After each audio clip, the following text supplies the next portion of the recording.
Big Block Bob here. Thanks for tuning in. Got a quick little video here as I prepare for Rocky Mountain Race Week. Got some stuff going on here in the garage. Hopefully you enjoy the video. Officially 1 week out from leaving for Rocky Mountain Race Week 2022. And it looks like a mess. Got the battery on the ground. Got wires everywhere. And part of the reason for that is we're putting in a Daytona Sensors CD1 ignition and coil. CDI box is sitting here where the battery is for the moment. It's going to go over here in the inner fender, in that region where the MSD used to be. The MSD, the last time I really used nitrous in a significant amount, I was having some backfiring issues.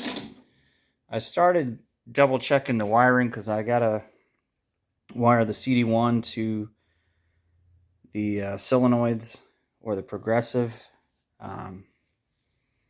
so I can cut ignition timing there as well. Very similar to what the MSD Digital 6 Plus I have does. I was thinking the Digital 6 Plus was on its last leg. It was used to begin with. This is kind of new in box with this Daytona Sensors made in the USA ignition system. And I'm just hoping to optimize the nitrous, because it always seemed to me like for the amount of nitrous I used when I was in the 150 to 200 range, the ET should have been a little bit faster. And I don't know what else it could have been. Maybe too much timing being taken out. I don't know. The progressive, I moved to a Maximizer 4. And when I did that, it certainly complicated the wiring compared to the Maximizer EZ. So I have ultimate tunability with the Maximizer 4, where I can bring it in all different ramp rates versus the 20% that the Maximizer EZ allows on the hit.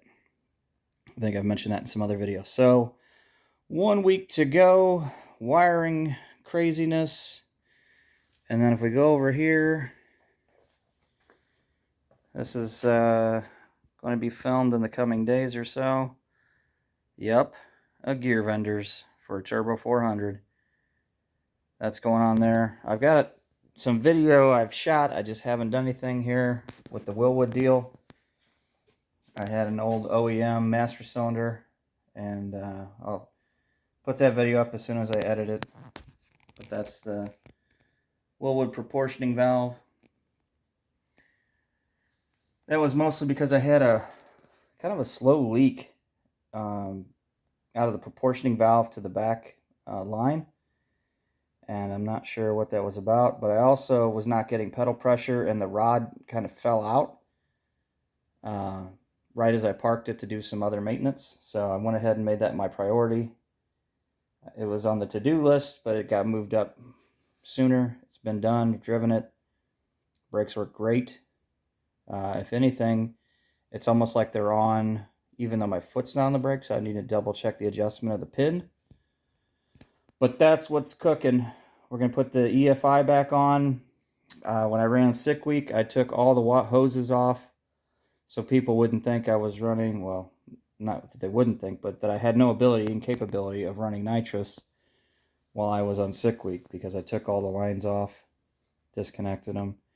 I actually ran this front pump. I have a little Holly Blue pump up here to that regulator. When I run the carb, I can run it off this little tank that I use for nitrous versus the big tank where it comes from the back and goes through that other regulator.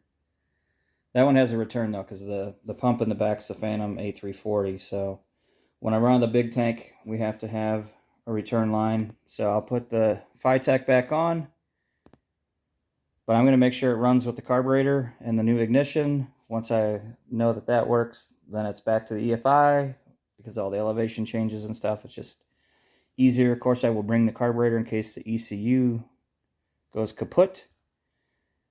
You must have redundancy whenever you do these drag and drive events, and that's probably one of the reasons this thing's such a rat's nest everywhere. I have so many wires as extra wires or hoses that are, you know, run different ways in that. That's just because of the redundancy capability.